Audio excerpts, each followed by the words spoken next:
de letras, de historia, narrativa, sobre todo creo yo de muchas emociones y de sentimientos y de memorias, así como estos ejercicios de memorias que coincidentemente hemos hecho ahora en Amaro con motivo, por el pretexto de los 30 años que acabamos de cumplir.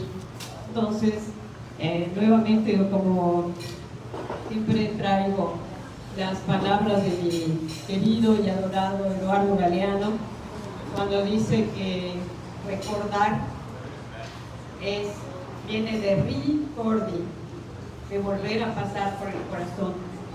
Entonces también creo que Jorge con esta obra nos está haciendo volver a pasar por el corazón varios fragmentos de la historia de Yucatán, y no sé si de su propia historia, habrá que leer el libro.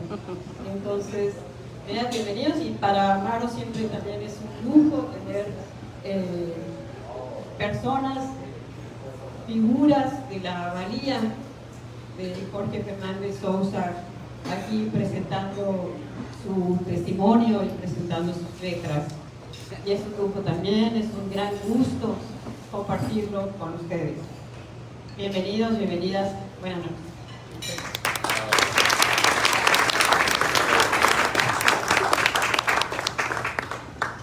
Muy bien, muy buenas noches. Agradecemos las palabras de Olga Miguel. Es un gusto estar con ustedes en este acontecimiento que es la presentación de la novela Los colibríes no saben de domingos, que es de la autoría de Jorge Fernández Sousa.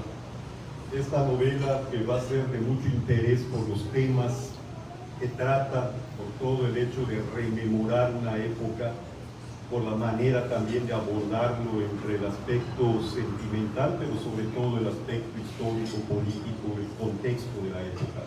Y para poder comentarlo nos acompañan Katia Rejón y Ofelia Medina. Para dar inicio escucharemos las palabras de Katia Rejón, que ella va a comentar sobre este libro editado por COCAI. Katia Rejón es periodista. Ella nació en Campeche, pero ha vivido en Mérida desde hace muchos años. Es también cofundadora de los medios independientes Memorias de Nómada y Fugitivas MX. Y ella ha desarrollado una trayectoria periodística centrada particularmente en derechos humanos, en género, en medio ambiente y en cultura. Katia. Gracias. Primero que nada, agradecer mucho a Jorge la confianza de invitarme hoy a comentar esta novela. Yo preparé algo para leer, porque me gustaría también leer algunos fragmentos de la novela que se presenta hoy, entonces voy a leer la presentación. La novela de Jorge Fernández Sousa, Los colibríes no saben de domingo. ¿Sí se escucha, perdón? Sí. Describe la vida de un académico de la Ciudad de México que se ve transportado a la década de 1970.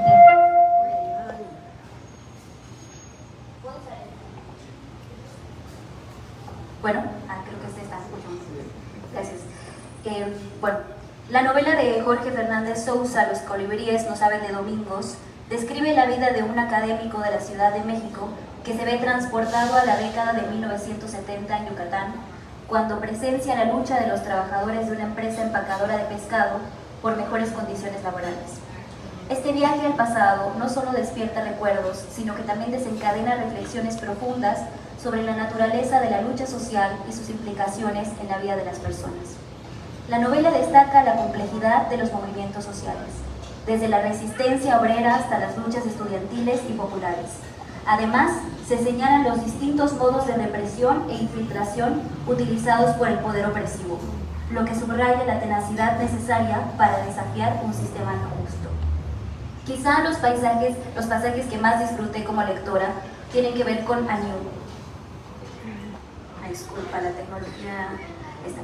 Una joven que encarna la conciencia social y la solidaridad, porque añade una dimensión humana a la narrativa. Su relación con el protagonista no solo sirve como un punto de conexión personal en medio de la lucha colectiva, sino que también destaca la importancia del compromiso individual en la lucha por la justicia. La referencia a los colibríes no saben de domingos es una frase que encapsula la idea de que la lucha social no tiene días de descanso. Y me gustaría leer este fragmento de la novela donde de alguna manera se explica el título. Y dice, cito: en un momento ella me tocó con más fuerza con el codo y me indicó con la mirada que yo volteara hacia donde estaban las flores. Afanoso, un colibrí introducía con prisa la gracia de su pico, primero en una flor, luego en otra y en otra. No se detuvo en la rosa solitaria y, como si escogiera por gusto o por precaución, evitaba las vicarias y se dedicaba a los platanillos, a los tulipanes mexicanos y a otra flor a la que en Yucatán siguen llamando Uxcalón, por su nombre en maya. Le sonreí a Aniu agradecido de que me hubiera compartido la visión del colibrí. Lo hice en silencio por respeto a las voces de la asamblea. Ella, en voz muy baja y acercándose a mi oído, me dijo: no deja de trabajar. Es como nosotros dos con los compañeros que organizan sindicatos y que estamos siempre preocupados por los trabajadores. Y como nosotras en la empacadora, que nos obligan a trabajar en cualquier día, aunque sea domingo. Él también está todo el tiempo en actividad, pero él no sabe qué día soy. Ella seguía sonriendo desde su cuerpo cercano al mío, después de que habló de lo incesante de su trabajo de obrera en la empresa y de nuestra actividad organizativa.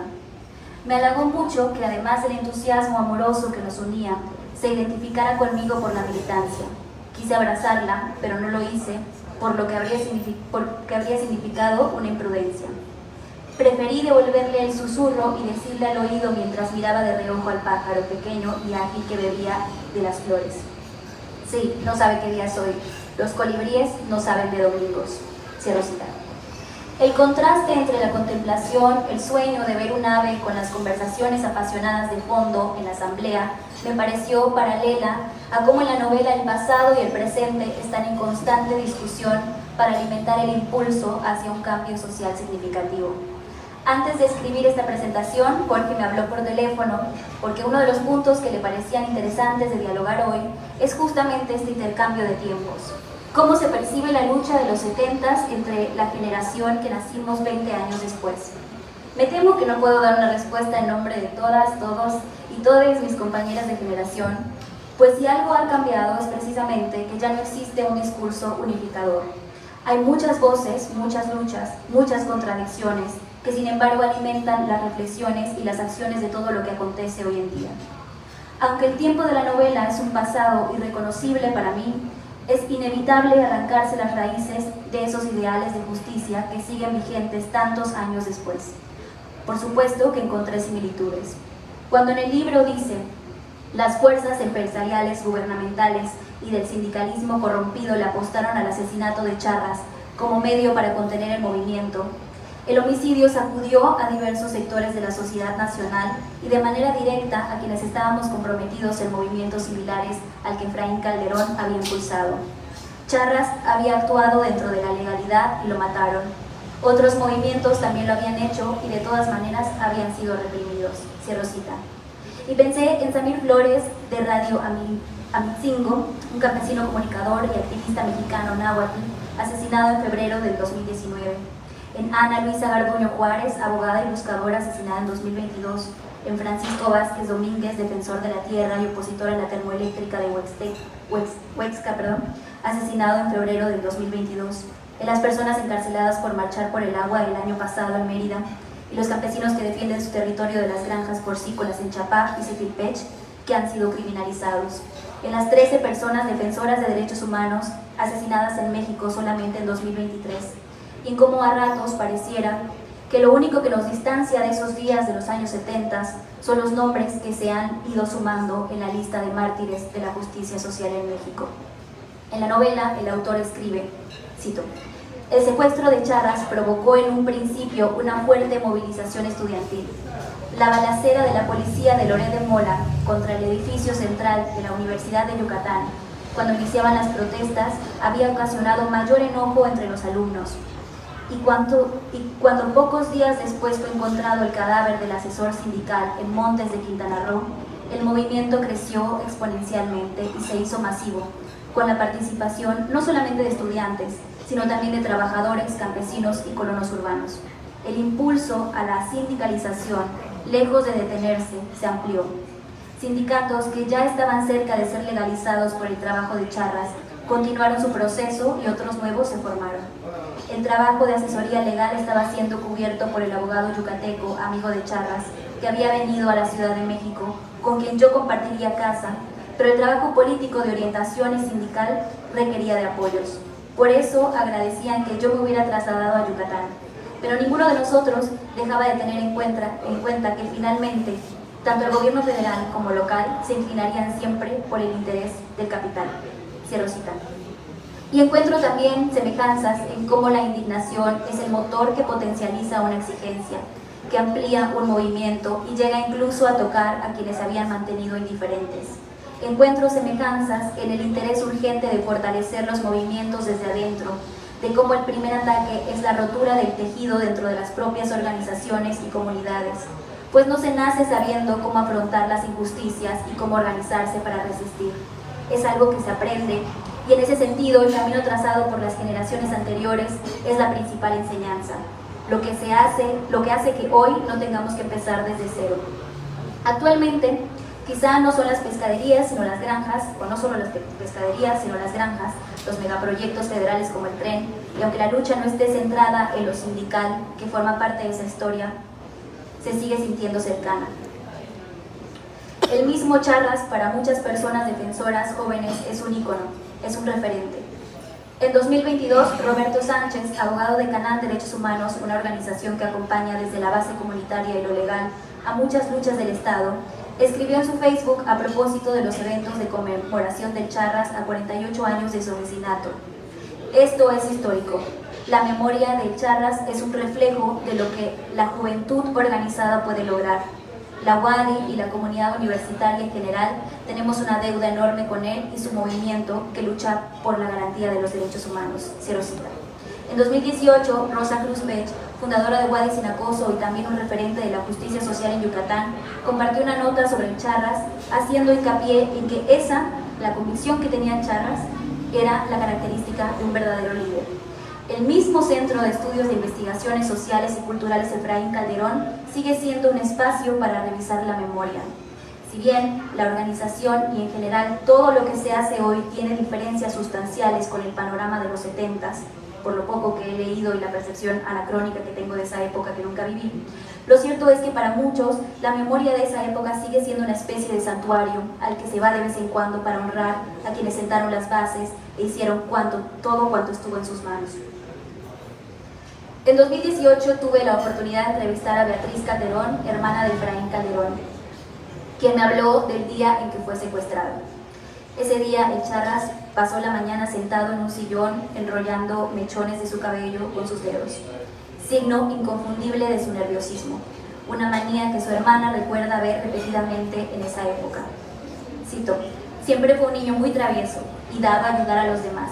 En Copelchen teníamos un vecino muy pobre y cuando mi papá llegaba después de hacer las compras, siempre le llevaba una manzana, una pera, cruzaba corriendo a su casa, platica Beatriz en la entrevista.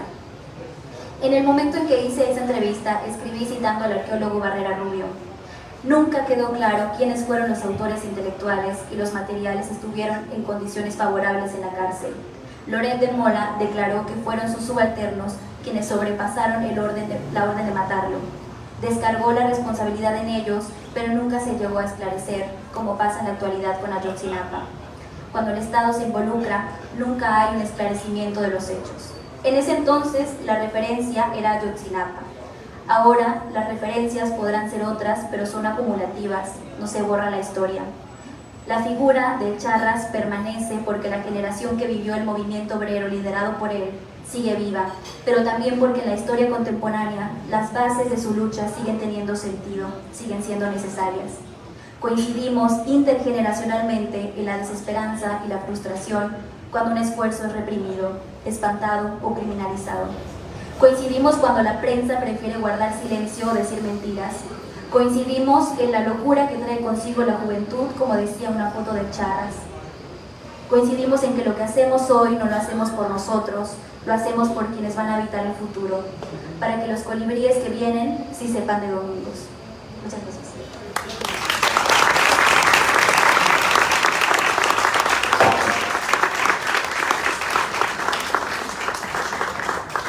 Muchas gracias a Katia Regón por sus comentarios. Y ahora escucharemos a Ofelia Medina. Ella la conocemos como una actriz de teatro, de cine, de televisión, con una amplísima trayectoria, pero también por su labor por los derechos humanos, en particular por los derechos de los pueblos originarios, de los grupos étnicos marginados, y ha desarrollado una loable labor, una ejemplar tarea que sin duda alguna también dignifica esa labor que ha hecho como actriz. Ofelia.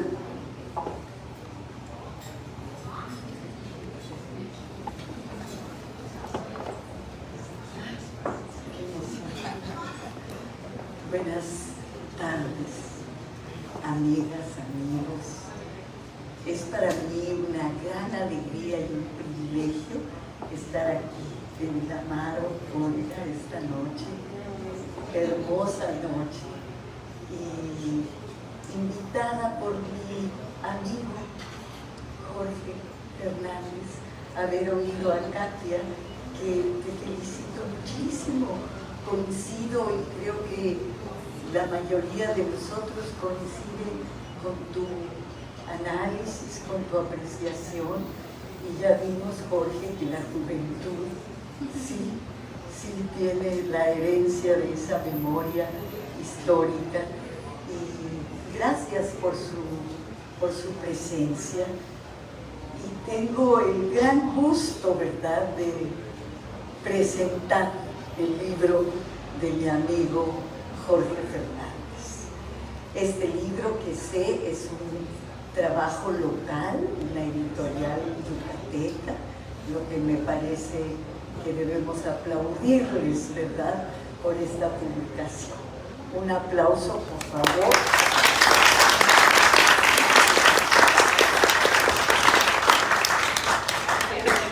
¿Verdad? Gracias. Qué bueno que se publique localmente nuestro talento, ¿verdad? Y este libro, que espero tenga un recorrido nacional e internacional. Y bueno, yo tengo poco que decir respecto del libro después de el análisis de Katia, pero tengo algo que decir de que yo conocí a Jorge Fernández hace 30 años, el tiempo que tiene el Amaro de abierto. Nos conocimos en 1994 en Chiapas. Jorge es una figura importantísima para el movimiento zapatista. Esta lucha, ¿verdad?, de este sindicalismo viene derivando en la habilidad de Jorge para dirimir como abogado estos asuntos tan políticamente delicados, complicados, como fue ser parte de la intermediación entre el Ejército Zapatista de Liberación Nacional y el gobierno de México. Esto es una continuación de las luchas que se dieron aquí en Chihuahua, en el país entero, en los años 60, 70, hubo esta fuerza que vino de la juventud y de la no tan juventud, y que movió nuestro país profundamente. Y que, bueno, yo también tuve el privilegio de, en el 68, ser parte del movimiento del 68.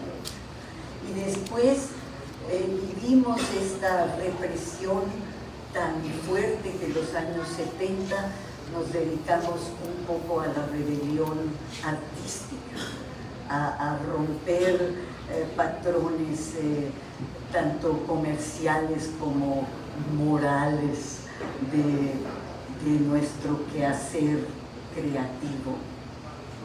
Y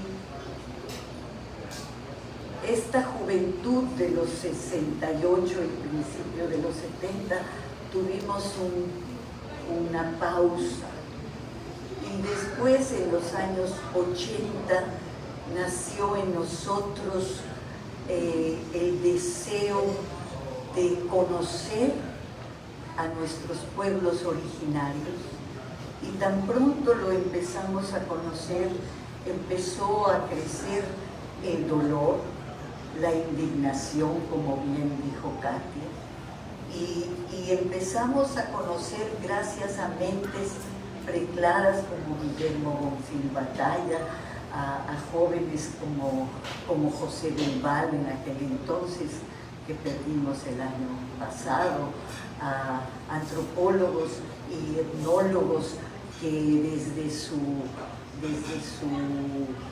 academia se unieron a esta necesidad de conocer nuestros pueblos originarios. Y una vez que los conocimos, en el 1985 tuve el privilegio de fundar esta organización junto con muchos amigos y informarnos. Con Bonfil Batalla nos dio los primeros conferencias sobre la situación del hambre en México. ¿Qué tal hoy día, verdad? Tantos años después está aflorando el hambre en México.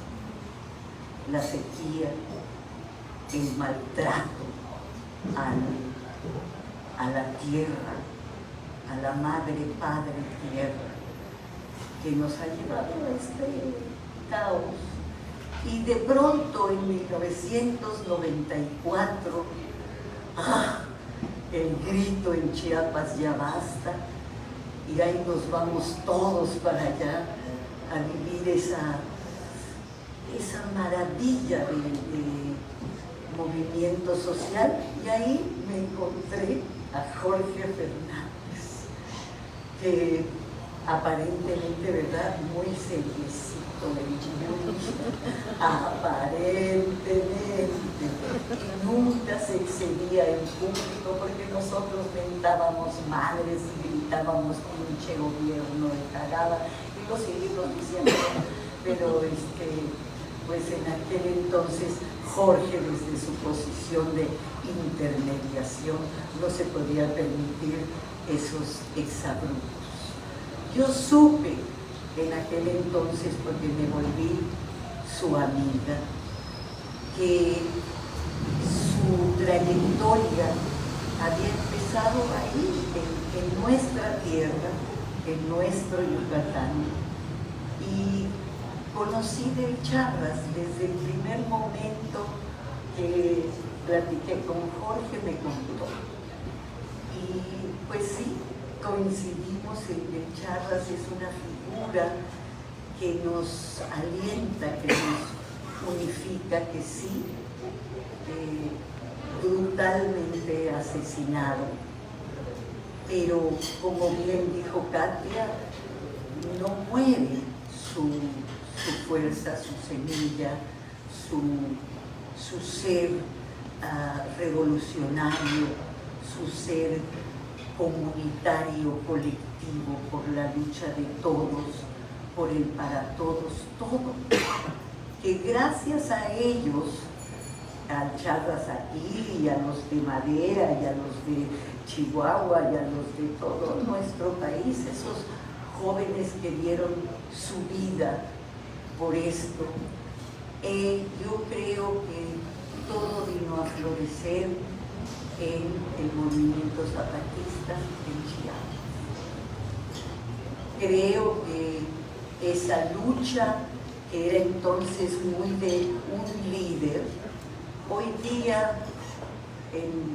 celebrando el 30 aniversario de la rebelión zapatista, nos dimos cuenta, lo vivimos, que ya el líder es la comunidad, lo que es el sueño, es no queremos líderes que vengan a mangonear, no, ya es la colectividad, es la comunidad la que empieza a guiar, a conducir el camino, que creo que es el florecimiento de esta lucha que empezó con estos hombres maravillosos, y que en este libro los personajes, y me encanta decirlo, que los personajes femeninos son muy chingones, aunque el Charras y lo que ustedes quieran, pero a mí una mujer obrera de 17 años, con un erotismo, con una verdad, no me digas que no, con una fuerza que ya está. Aquí viene Katia, ¿verdad? Heredera de estas mujeres yucatecas que han sido, pues, las más importantes, perdón. No. Ahí vamos, ¿verdad? Ahí la llevamos. Este libro es un amoroso libro. Ya, a ver, como maestra, levante la mano que ya lo haya leído. No, ay, ya, sí, pero se lo echó en 2 días, ¿verdad? Mi amiga que leyó el libro y vivió el milagro de volver a amar leer. Es que trabajamos tan duro y a veces la chinga está tan fuerte que casi no hay tiempo de leer, o ya es esta velocidad, ¿verdad?, de las noticias rápidas, y agarró Los colibríes no saben de domingos y confiesa, ¿verdad, Ego?, que le volvió el amor por tener un libro en la mano. Y claro, tenía que ser este libro que de verdad nos transporta. Les invito a que lo lean, porque como empezamos diciendo, Olga, la memoria es un privilegio humano que estamos perdiendo a pasos agigantados. Y la memoria es la historia y el transmitirnos, ¿verdad? La memoria es lo más humano que podemos hacer, porque de ahí sigue creciendo la experiencia. Entonces este libro nos lleva de la mano y nos muestra esa... Jorge lo dice al principio del libro. Nosotros, estos jóvenes revolucionarios, tuvimos desde el principio la disyuntiva de la lucha armada o no, de la lucha sindical, política o la lucha armada. Y la seguimos teniendo. La lucha armada, el ejército zapatista, es el ejército que tiene 30 años sin romper el pacto de no agresiones. Y tienen las armas, las tienen, pero no las han usado hasta el día de hoy. Y tememos que la provocación gubernamental llegue a romper esta paz. Es tan cercano, porque hoy día no solo es el ejército federal y el gobierno, sino el otro gobierno, el narco, que tiene invadido nuestro país y el estado de Chiapas de una manera brutal. Estábamos mejor cuando estábamos peor, ¿verdad? Eso es. Y el movimiento en Chiapas tiene mucho que agradecerle a Jorge Fernández y a otro abogado yucateco, Enrique Flota, que ellos fueron quienes llevaron este trabajo jurídicamente y lo logramos. Ahí están los acuerdos de San Andrés que le sirven a este gobierno de, pues no sé para qué, porque no lo saben pero ahí están y son un trabajo de gentes, de mentes preclaras y corazones del lado izquierdo y educación de mamás yucatecas que nos enseñaron, ¿verdad?, a vivir bien, a ser gente de bien. Entonces me dio tanto gusto hace 30 años encontrar a mi paisano y 30 años después leer este libro en el que nos narra ese Jorge que no conocemos, porque él es el personaje, no te hagas caso. Él dice que no, pero sabemos que sí. ¿Verdad que sí es? Bueno, creo que son 2 personajes del libro. O 3 o todos, ¿verdad? Pero sí, es una experiencia personal que plasma maravillosamente. Jorge, además de contarnos esta historia, es un literato. Su manera de escribir es directa, emotiva, que es finalmente lo que nos queda, ¿verdad?, de humanos: emocionarnos, sentir, llorar, indignarnos, amar con el libro. Y a estos personajes, yo estoy yendo al mercado diario a ver si me encuentro a Ñu.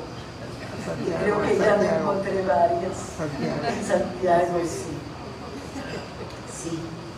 Y son mujeres hombre, chingonas, ¿verdad? Y que son maravillosas y que Jorge las atrapa, las ama, las eleva, porque son estas mujeres de tanto corazón, de tanta fuerza. Y pues, ¿qué más? Yo también tenía unas cosas escritas, pero creo que ya las leyó. Y creo que esta es, repito, ese resultado. Por si falta hiciera, las persecuciones, las detenciones y las matanzas confirmaron notablemente en ámbitos estudiantiles que había que luchar por un cambio profundo. Y luego viene cómo lo hacemos, armada o no armadamente. Y después el fracaso de un sindicalismo que no se atreve a tomar acciones más fuertes. Y es la huelga, ¿cómo se dice? Jodida. Se declara y se van alejando, y todos los líderes siguen aquí. Aquí están algunos de ustedes, aquí están algunos de ustedes, y aquí estamos las que seguimos y seguiremos, ¿verdad? Y yo agradezco a Jorge Fernández este preciosísimo trabajo, y agradezco a la editorial que lo editó, y yo aquí públicamente le pido a Jorge otro libro pronto, no te tardes mucho. ¿Te parece bien sobre Chiapas?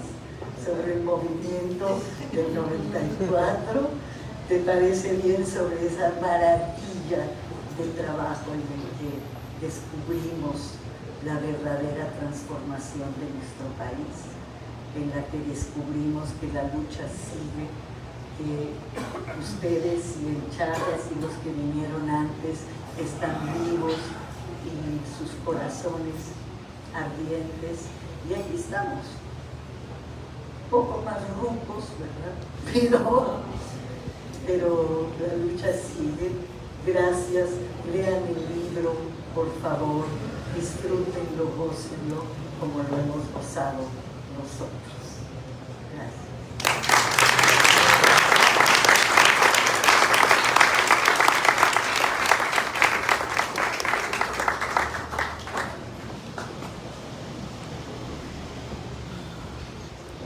Muchas gracias, Ofelia Medina, por sus comentarios. Estamos ahora en este año, como ha dicho Ofelia, conmemorando 30 años de la lucha iniciada en Chiapas, pero a la vez tenemos también igualmente un doble centenario relativo a Felipe Carrillo Puerto, de su natalicio y de su trágico asesinato, su trágica muerte, el asesinato que él padeció, y también igual los 50 años de otro trágico acontecimiento que ha comentado igualmente, sobre todo aquí por Katia, que es el de Efraín Calderón Lara en Charras y la consiguiente lucha popular que derivó de ese asesinato. Así que es muy significativo, y también es muy significativo que estemos aquí en esta casa donde vivió Andrés Quintana Roo, un libertador del país, y que a la vez el restaurante lleve el nombre de Amaro, que nos remite a don Jesús Amaro Gamboa, que escribió una narrativa social que tristemente se conoce poco o nada. Así que es muy significativo. Y voy a presentar a Jorge Fernández Sousa. Esta vez creo que la gran mayoría de los presentes lo conocen, pero sabemos que él es abogado, él estudió Derecho, estudió Letras en la UNAM y también tuvo un posgrado en París, en la Escuela de Ciencias Sociales de Altos Estudios, específicamente en Ciencias Sociales del Desarrollo. Él ha desarrollado también un papel como docente, fue maestro en la Universidad Autónoma Metropolitana.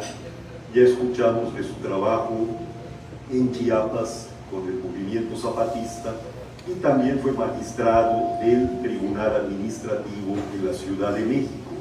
Y también ha escrito varios libros, varios artículos, así que ha sido una labor muy intensa que ahora nos da esta muestra tan importante que es esta novela Los colibríes no saben de domingos. Jorge. Muchas gracias. Muchas gracias.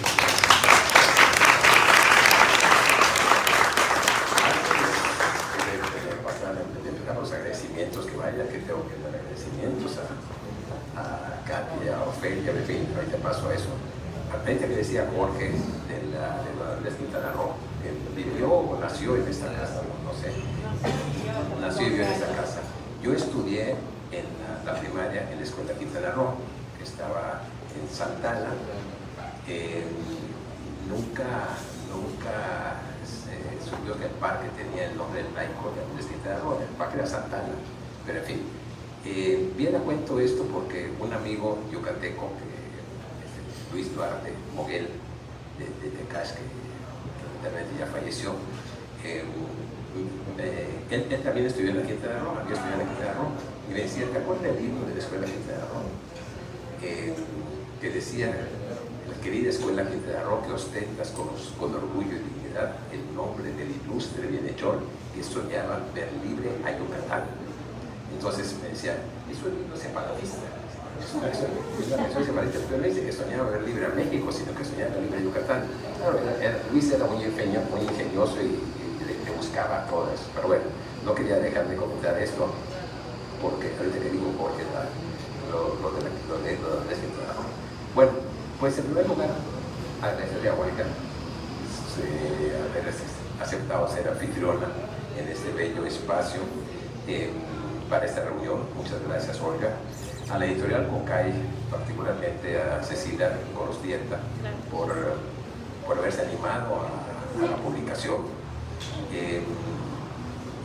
A Cecilia también por el diseño, y desde el diseño de manera muy puntual a José de Santiago Tolices por ese grabado tan, no lo digo yo, las personas que han visto el libro han dicho que el grabado es muy bonito, que recogió la idea del texto y que además está muy bien hecho. A Jorge, desde luego, Cortés, porque leyó el libro minuciosamente, hizo algunas observaciones muy puntuales, por conducir esta reunión, desde luego. Ya compañeras, compañeros, algunos de los que están aquí, que también leyeron el libro en su versión digital primero, antes de que fuera impreso, y que me animaron a que yo me arriesgara a publicarlo. Me convencieron de que no haría yo el ridículo. Entonces, bueno, pues muchas gracias. Y desde luego ya de hoy a Katia Rejón por esos comentarios, desde la visión fresca de la juventud, fresca no solamente por la juventud, sino por el contenido y por el trabajo que desarrolla Katia. Quien no lo conozca, vale la pena acudir a su trabajo. Es un trabajo periodístico, de labor cultural muy, muy importante. Y bueno, ya no tengo que decir mucho más con la intervención que mucho te agradezco, tan elegante, tan bien hecha que tuvo. Nada más diría que bueno, que ella se refiere de esa manera clarísima a los a hechos narrados en la novela, que en buena medida la novela tiene una parte que es más o menos contemporánea, aunque los hechos originales de la novela están centrados en 74, cuando varios lustros antes de que Katia desplegara su trabajo tan importante. Antes, por eso digo, antes de que desplegara su trabajo. Y el rey estaba Ofelia hablando de los 30 años, de que nos conocimos 30 años, entonces, ¿verdad? Para que vayamos viendo la diferencia. Entonces, yo me felicito y le agradezco a Jorge González y a Jorge Fernández, yo tenía la idea de invitar a Katia, pero que me hayan terminado de animar para invitarla. Muchas gracias. Bueno, desde luego, perdón, estoy usando tarjetas porque confío más en la pica a veces que en la tecnología. Entonces, está como una guía. Y desde luego, muchas gracias, Ofelia. Muchas gracias a mi querida amiga Ofelia,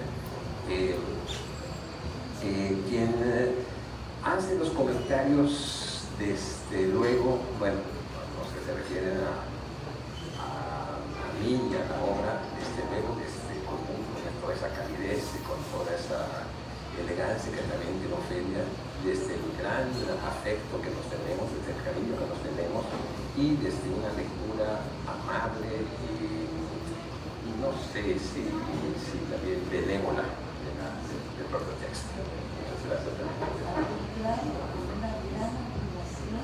Bueno, gracias. Bueno, y a todas y a todos los que están aquí, a ustedes, muchas gracias por haber venido. Si nos pusiéramos a contar historias, los que estamos aquí, podríamos hacer una enciclopedia sobre la vida y sus alrededores. Y si nos pusiéramos a contar historias sin visiones, la enciclopedia tendría un grandísimo éxito. Pero bueno, ojalá no ya hablamos. Bueno, dicho esto, con esos agradecimientos, quiero decir dos palabras sobre el texto.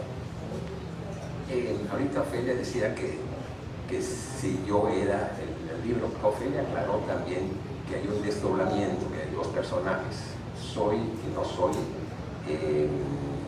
un personaje, y soy y no soy otro personaje. Tal vez no lo debería decir, sino debería dejar que lo leyeran, pero fue muy divertido con algunos compañeros que leyeron el texto, que me empezaron a preguntar, oye, pero fulanito en la obra es menganito, ¿verdad? Pero porque no es tan así, ¿verdad? Es tan azar, entonces tenía que decir, a ver, el texto es autobiográfico, pero, perdón, el texto no es el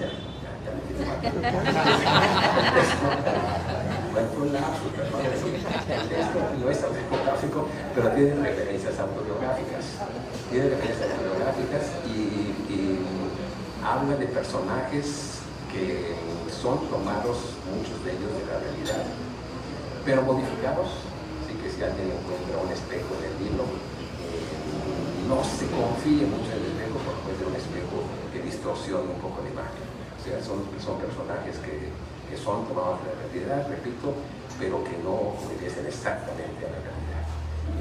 Algunos para bien, creo que para mal ninguno. Creo que como casi todos son cuates y cuatas, pues ahí estuvo cuidadoso. Cuidadoso porque además así fue. Entonces entonces, cuando comentábamos eso, aclaraba yo esa cuestión y decía, tampoco es estrictamente un texto, no es un texto histórico. Hay referencias históricas importantes. Lo que comentaba Katy, como también Ofelia, y el asesinato de Charras es una referencia central, que es una referencia histórica central. La desaparición de un compañero del que poco se habla, que algunos que están aquí lo conocieron, de Raúl Pérez Gasque. Raúl Pérez Gasque era contemporáneo de nosotros en la preparatoria. Raúl Pérez Gasque, digamos que él y Charras tenían el mismo horizonte de ideales, de buscar como se diría años después, un mundo mejor, otro mundo que fuera posible. Nada más que Raúl Pérez Gasque, así como Charlas tomó el camino del sindicalismo, un camino legal, y a pesar de eso lo asesinaron, Raúl se enlistó, se unió a una organización político-militar y estuvo militando en ella, no sé, unos 4 o 5 años, y lo desaparecieron. Así son las cosas de la vida. Lo desaparecieron 2 meses después del asesinato de Charras. O sea, a Charras lo asesinan en febrero y a Raúl lo secuestran en marzo, lo detienen a él y a su compañera en marzo. Hay una declaración que pudimos conocer años después sobre Raúl y lo desaparecen. Como desaparecieron y como siguen desapareciendo gente del país, aunque las desapariciones puedan ser ahora de otro gobierno que dice Ofelia, Gato, pero en esa época de desapariciones que hacía el Estado. Entonces vale la pena también recordar esto, vale la pena también mencionar algo que Katia dijo sobre el Centro Cultural o la Asociación de Efraín Calderón Lara, que es un lugar que ojalá pudiéramos frecuentar o por lo menos sumarnos a él, porque están permanentemente tratando de rescatar la memoria del movimiento 74 y particularmente Efraín. El movimiento 74 es otro dato histórico que aparece en este libro. Es un movimiento que ha sido mencionado en algunos textos, en varios textos, pero ojalá pudiera haber algún estudio más detallado de cómo se dio el movimiento, con una enorme capacidad de organización popular. De verdad, tendríamos que recordar cómo se organizaron no solamente los estudiantes y los sindicalistas, los trabajadores, sino las y los colonos, los campesinos. Yo lo dije alguna vez y lo sigo sosteniendo, que es el de Yucatán, que es el movimiento más importante, probablemente después del movimiento del Partido Socialista del Sureste. No sé si cuando la secuela del Partido Socialista dirigida en parte por Rogelio Chávez, que condujo a su asesinato, no sé si llegó a tener esa amplitud del 74. El 74 paralizó la ciudad de Mérida, varios lugares del estado.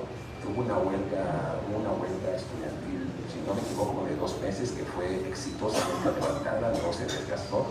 Y claro, después empezó a venir la represión contra los sindicatos, una acción más callada, entre las cuales se incluyó otro dato histórico que mencionamos ahí, que fue esa huelga en una empresa empacadora de pescado en Progreso. O sea, estos son los datos duros históricos. Los demás personajes inventados o medio inventados o matizados, pero los datos duros son Efraín, Raúl Pérez Gasque, el movimiento, la huelga,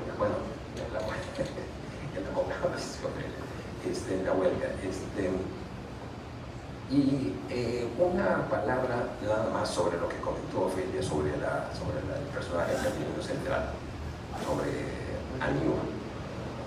Me han preguntado mucho, ¿vive? Yo he dicho, vive, pero vive, porque Aniu era, claro, su nombre era el esposo, pero Aniu era una trabajadora, pero ya viendo la instancia, era muchas o todas las trabajadoras. O sea, habría que, esto es algo que ojalá se pudiera descartar, es mucho más difícil, porque ahí sí pues se va diluyendo, pero ojalá pudiera recogerse lo que fueron las mujeres en el movimiento. No en los movimientos, pero estoy hablando del 74 de las huelgas. Bueno, había huelgas en las que no había mujeres, como la huelga en el calzado, en la empresa cananea, pero en las empanadas de pescado había una particularidad, fue una especie de división por género de trabajo. Los hombres fileteaban, las mujeres empacaban. En malísimas condiciones, las mujeres tenían las manos llagadas, lastimadas, porque cuando lavaban los filetes, con el agua de sal, el agua salada, las manos se les lastimaban.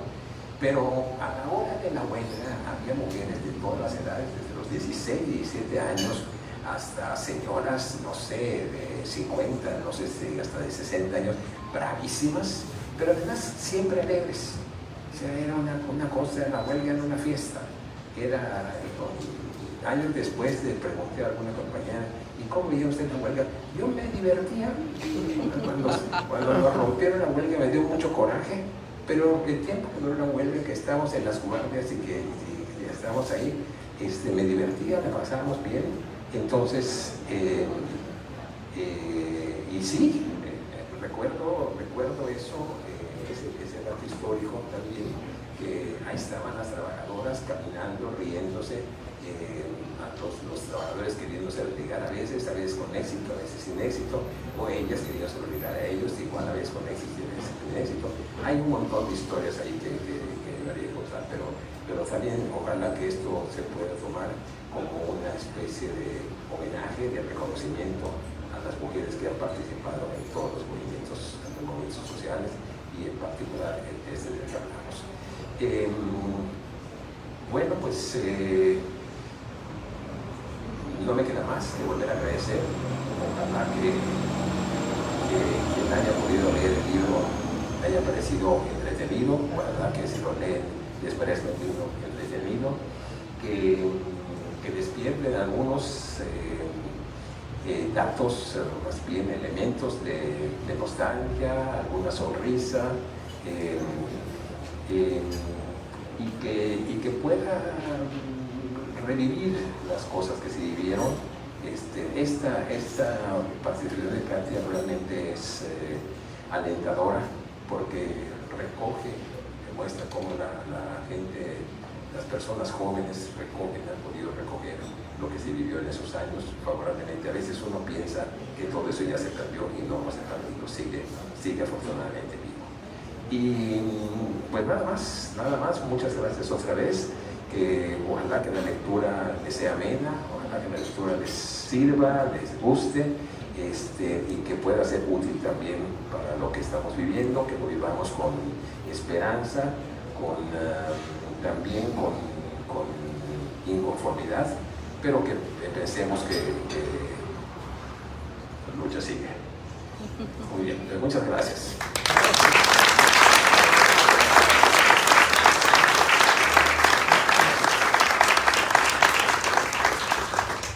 Muchas gracias a Jorge. Le daremos oportunidad al público. Si alguien del público brevemente quiere hacer algún comentario, adelante. Mi nombre es Mario Sábato, descendiente de Ernesto Sábato, que formó en Nunca Más nuestra vida social. Se me ocurrió, además soy invitado por...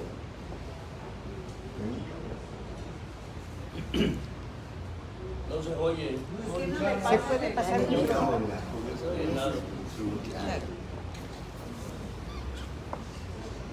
Se me ocurrió, no lo leí el libro. Creo que no está prendido. Sí lo encendió, pero no funcionaba muy bien ese, entonces no sé si con el otro y se apaga ese otro. El cable está corto. No se puede cruzar ese por ahí debajo, no llega.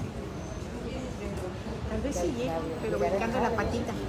Enrique, Jorge, tal vez por debajo de la patita sí pasa. Se me ocurrió Abrazar. a leer conocido la figura, una breve idea. Dice, los colibríes no saben de dormir, los colibríes no saben de descansar, no pueden descansar. Necesitan siempre tener energía que viene del néctar de la flor, o sea, del néctar del fruto.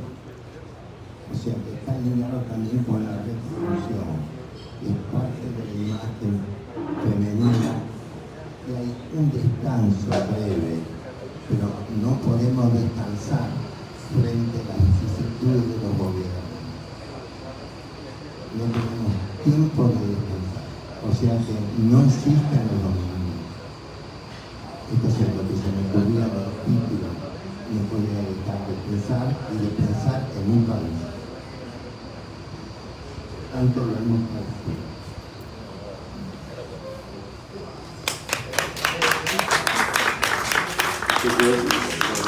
¿Algún otro comentario?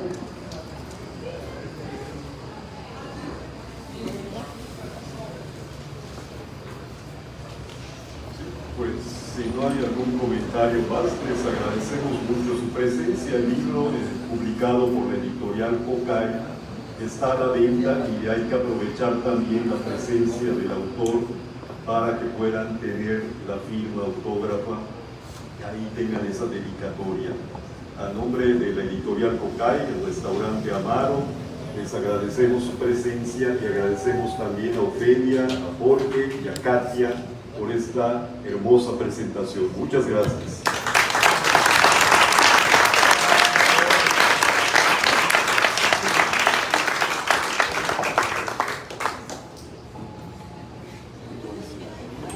¿Quién quiere que le